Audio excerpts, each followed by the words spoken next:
It's the terrifying tale in which 5 people are kept awake for 15 days and the horrifying effect it had on their minds and bodies. Now, this is just a story, and there is no evidence to prove this actually happened, but with that in mind, people say with the things that were going on in this time period, there is a possibility something like this could have been conducted. Because we cannot forget that in the same era as this story is based, Russian scientists released a video of severed dog heads that were kept alive for several hours using an artificial blood circulation system. So, although this is fictional, there is a possibility it's based on historical experiments. So let's get into the story. In the 1940s, scientists in Russia decided to conduct experiments to test the effects of extreme sleep deprivation. They selected 5 World War II political prisoners deemed as enemies of the state and promised them freedom if they could stay awake for 30 days. They were then sealed into a small chamber and exposed to an experimental gas stimulant to keep them awake. The prisoners were monitored through portholes and microphones, and they were provided with enough food to last for a month, along with some books, running water, a toilet and beds. For the first 5 days, very little happened, apart from the discussions between the prisoners were getting more emotional and they started to reveal their inner thoughts to each other. On day 6, their behaviour took a turn for the worst. They were getting paranoid, stopped communicating and started blaming each other for being trapped in the room. They started sitting with their backs to each other and strange, inaudible whispers could be heard through the microphones. After 9 days, one of the men started screaming. He ran up and down the small chamber in crazed terror, screaming and crying so much that he lost his voice and reduced it to a whimpering croak. It was later discovered that he had completely torn his vocal cords. The 4 other captives seemed oblivious to the screaming man, but 2 of them were observed quietly tearing pages from books, defecating on them and sticking them to the glass portholes in the chamber. By day 14, the scientists could no longer look in and observe the subjects. On day 15, the screaming had stopped and the room was silent. It was only the oxygen monitors that indicated any sign of life, and no longer able to see in the chamber, the scientists were concerned the men had fallen unconscious. At midnight on the 15th day, they decided to open the chamber to check, but before opening it, they sent this message to the men. "We are opening the chamber to test the microphones. Step away from the door and lie flat on the floor or you will be shot. Compliance will earn one of you freedom." The cell remained silent until one quivering voice said, "We no longer want to be free." The scientists entered the cell and were greeted by a vision of unimaginable horror. The food provided was not eaten, but the men had blood dripping from their mouths.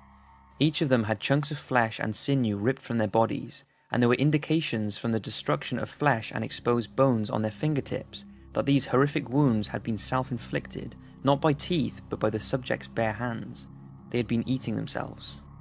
Some of them had so much flesh stripped from their bodies that their rib cage could clearly be seen, and their internal organs that were still attached and working had been removed from the body cavity.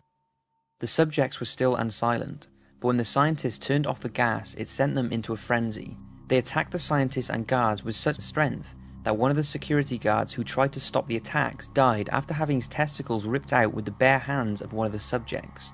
Along with this, 5 guards were also killed. All efforts to sedate the 5 men were resisted. It was as if their bodies were rejecting any drugs that tried to pacify them. Even after receiving a dose that would normally have put down 3 men, it failed to calm the subjects.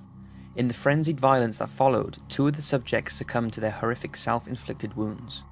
Finally, the 3 remaining men were restrained and tied up. All 3 of them were begging to be kept awake, refusing anesthetic, and choosing to have their surgical procedures to have their removed organs placed back in their bodies whilst wide awake and without painkillers. The first subject to be operated on died due to blood loss, and it was discovered that 9 bones in his body had been broken. The second man, who had started screaming on day 6, of course unable to speak, communicated by smiling as surgery was performed in a seemingly sick, satisfying way. When the surgery ended, he became angry and demanded by writing on paper that the surgeon should keep cutting. The third subject simply muttered over and over, "I must remain awake." Although distressed at the monsters they had created, the scientists were still intrigued by their subjects' behaviour and decided to return the 2 surviving men to the chamber, exposing them once again to the gas.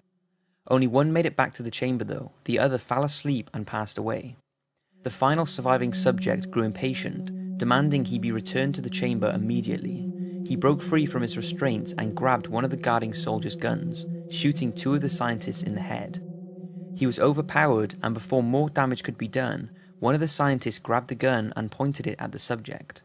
He shouted at him, "What are you? I must know."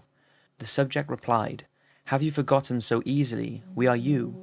We are the madness that lurks within you all, begging to be free at every moment in your deepest animal mind. We are what you hide from in your beds every night. We are what you sedate into silence and paralysis when you go to the nocturnal haven we cannot tread." The scientist staggered backwards before shooting the subject.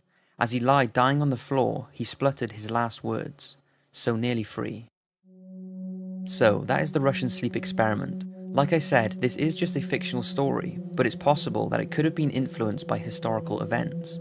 There is no denying that if a country could find a way of keeping soldiers awake for long periods of time, this would greatly increase their fighting abilities. And things like the Stanford prison experiment, the Nazi experiments, and the CIA's MK Ultra mind control prove psychological experiments on humans similar to this have happened. So I hope you've enjoyed this video, and next week's special will be the story behind the Amityville Horror. Thanks for watching, and don't forget the importance of a good night's sleep.